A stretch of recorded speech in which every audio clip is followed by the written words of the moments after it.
இன்றைக்கி நான் வந்து எறா கிரேவி செய்கிறேன். அதுக்கு தேவையான பொருள் என்னென்னு பாருங்கள். எறா அரை கிலோ வாங்கியிருக்கேன். எறா இருக்குது. முருங்கைக்காய் சில பேர் போடுவாங்க, சில பேர் போட மாட்டாங்க. எங்களுக்கு இந்த டேஸ்ட்டு பிடிக்கும். முருங்கைக்காய் போட்டு செய்யுங்க, ரொம்ப சுவையாக இருக்கும். தக்காளி, பச்சை மிளகா, சின்ன வெங்காயம் வச்சுருக்கேன். கொத்தமல்லி, இஞ்சி பூண்டு, பட்டை, சோம்பு வச்சுருக்கேன். வீட்டில் அரைச்ச மிளகாய் பொடி. இதில் வந்து நான் கொஞ்சம் தேங்காய் வச்சுருக்கேன். சோம்பு, ஜீரகம், மிளகு, தேங்காய், கசகசா அரைச்சி வச்சுருக்கிறேன். இப்போ இதில் வந்து எண்ணெய் ஊற்றி வச்சுருக்கேன். நல்லெண்ணெய் ஊற்றிருக்கேன். இது கொஞ்சம் நல்லா காயட்டும். காஞ்சதையும் இதில் வந்து நான் பட்டை, சோம்பு, கசகசா வச்சுருக்கேன். இது அதில் போட்டேன். கொஞ்சம் நல்லா இதாகட்டும். எறா வச்சுட்டு பீர்க்கங்காய் போடலாம், ரொம்ப சூடாக இருக்கும். மொச்சக்காய் போடலாம், நல்லாயிருக்கும். நான் இன்றைக்கி வந்து முருங்கைக்காய் போட்டிருக்கேன். அதுவும் நல்லா டேஸ்ட்டாக தான் இருக்கும்.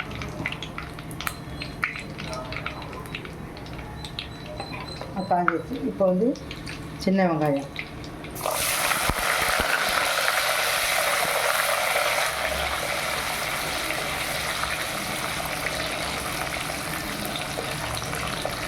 நல்லா செவக்கட்டும்.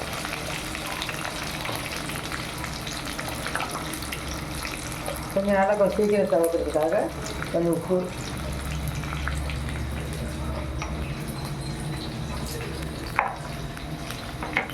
இந்த உப்பு கொஞ்சம்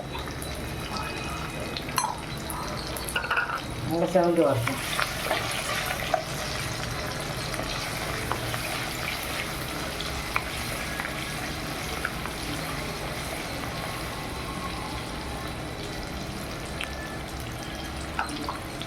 நல்லா செவக்க வரைக்கும் இருக்கணும்.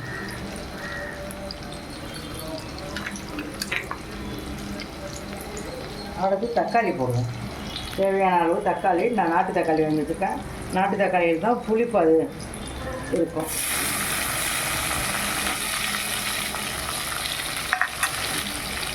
இது நல்லா வேகட்டும்.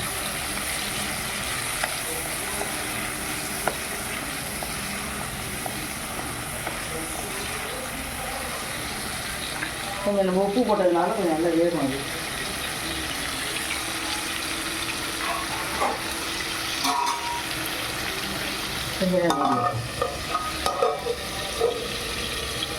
கொஞ்சம் மூடிடுங்க.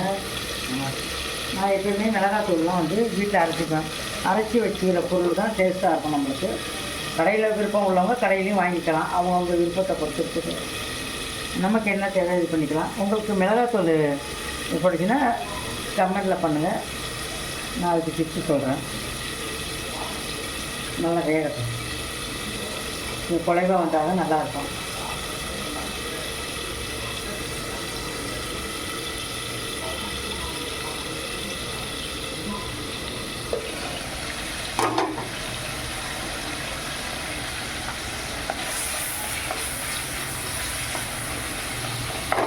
நல்லா இருந்துச்சுன்னா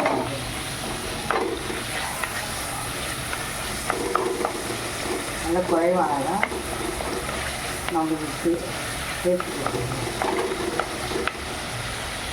கொஞ்சம் நல்லா வெந்து வந்துச்சு. இதோட நம்ம அரைச்சி வச்சுட்டு இஞ்சி பூண்டு,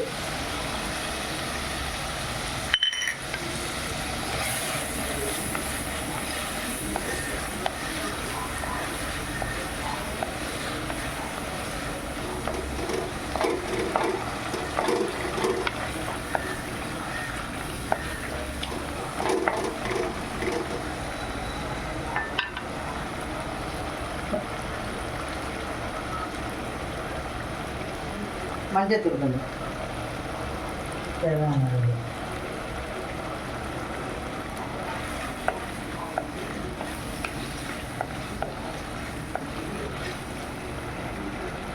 கருவேப்பிலை கருவேப்பிலை பாதி போட்டு பாதி எடுத்து வச்சுக்கோங்க. நம்ம கிரேவிலாம் செஞ்ச பிறகு மேலே கருவேப்பிலையும் கொத்தமல்லியும் போட்டிங்கன்னா சுவை அதிகமாக இருக்கும். இப்போ இது நல்லா வெந்துடுச்சு. நம்மளுக்கு வந்து இப்போ கலர் கொடுக்குறது மிளகாத்தூள் போடலாம். உங்களுக்கு தேவையான அளவு போடணும். உங்களுக்கு எவ்வளோ தேவை இருக்கோ காரத்துக்கு அந்த மாதிரி போடுங்க. ஏன்னா நான் மிளகு அரைச்சி வச்சுருக்கிறேன். நான்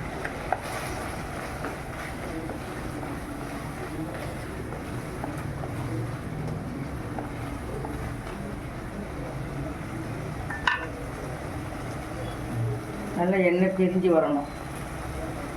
பச்சை வாசம் போய் இதில் வந்து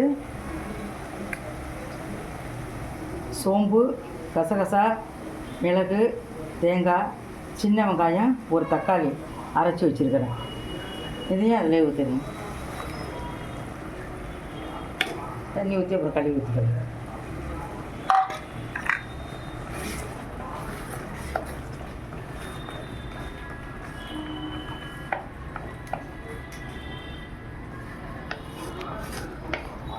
நல்லா இந்த பச்சை வாடை போகிற வரைக்கும் நல்லா கிளறி விட்டுருங்க.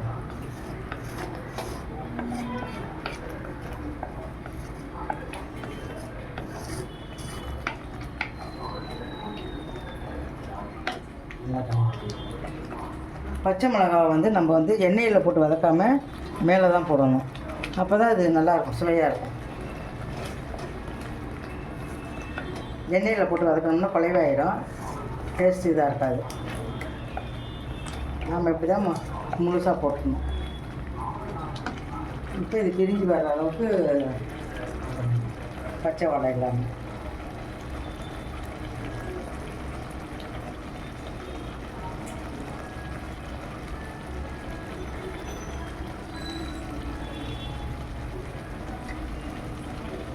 இப்போ சைடெலாம் பிரிஞ்சு வர்ற அளவுக்கு ஆயிடுச்சு. பச்சை வாடை போயிடும். இப்போ நம்ம வந்து இறா வந்து கழுவிட்டு மஞ்சத்தூள் உப்பு போட்டு கழுவி வச்சுருக்கிறேன் நான். பெரிய இறா தான், பெரிய இறா போட்டோம்னா ரொம்ப டேஸ்ட்டாக இருக்கும். இதை நம்ம வந்து அதை போடுவோம். அதை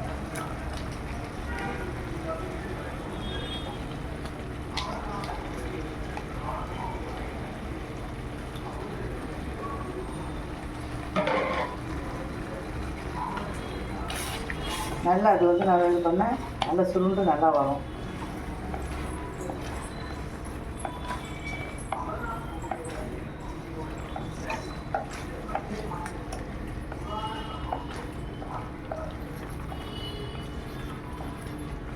ஏன்னா இறாவை வந்து ஏற்கனவே தண்ணி விடுவோம்ல, அதுக்காக தண்ணி கம்மியாக வச்சுக்கிறேங்க. நான் இது வந்து குழம்பு மாதிரி செய்கிறேன். நான் சாப்பாடுக்கு ஊற்றி சாப்பிட்லாம், இட்லி தோசைக்கு சாப்பிட்லாம், சப்பாத்திக்கும் சாப்பிட்லாம். இதில் கொஞ்சம் வந்து கரம் மசாலா போட்டுக்கணும். நான் கரம் மசாலா கடையில் வாங்கினது தான் போட்டுட்டேன், அரைச்சி வச்சு தீந்துருச்சு. கொஞ்சம் லைட்டாக போட்டோம்னா போதும் கரம் மசாலா.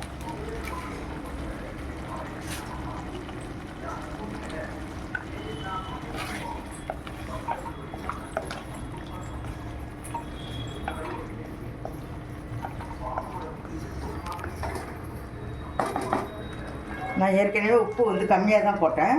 இப்போ நம்ம கொஞ்சம் அளவு தேவையான அளவு உப்பு போட்டுக்கணும்.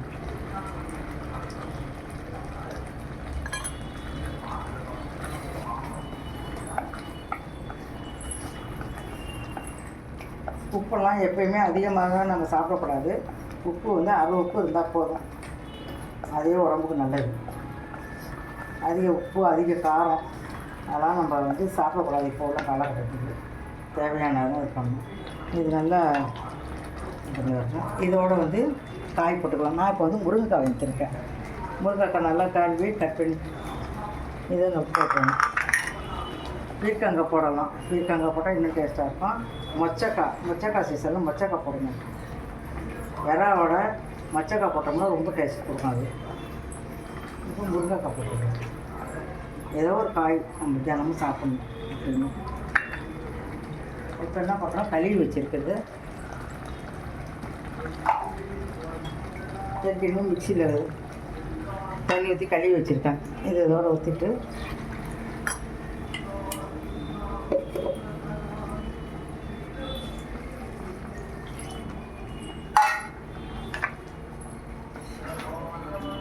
நல்லா கிண்டி விட்டுக்கிறேன்.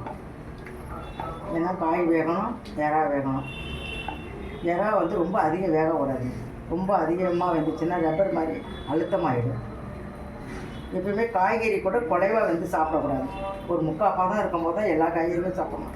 அப்போ தான் அதோட டேஸ்ட்டு நம்மளுக்கு நல்லாயிருக்கும். அதுலேருந்து நம்மளுக்கு சத்து கிடைக்கும். நம்மளுக்கு எந்த காய்கறியுமே ரொம்ப குறைவாக வேக விட்டு சாப்பிடக்கூடாது. முக்கால் பாதத்தில் சாப்பிடணும். இது நல்லா கொதித்து வந்து நல்லா வெந்த பிறகு இதோட கொத்தமல்லி போட்டுறணும். கருவேப்பிலை எப்பயுமே மேலே போடுங்க, டேஸ்ட்டு அதிகமாக இருக்கும். நல்லா கொதிச்சிட்டோம். இறக்குறப்ப தான் கொத்தமல்லி போடணும். எப்பயுமே நான் போடுற டிப்ஸுக்கெல்லாம் கமெண்ட் பண்ணுங்கள், லைக் பண்ணுங்கள், ஷேர் பண்ணுங்கள், ஆதரவு கொடுங்க. நீங்கள் ஒன்று ஒன்று ஆதரவு கொடுத்தா தான் எனக்கு அடுத்தடுத்து போடுறதுக்கு நல்லாயிருக்கும். இதுன்னு கொடுங்க. நன்றி, வணக்கம்.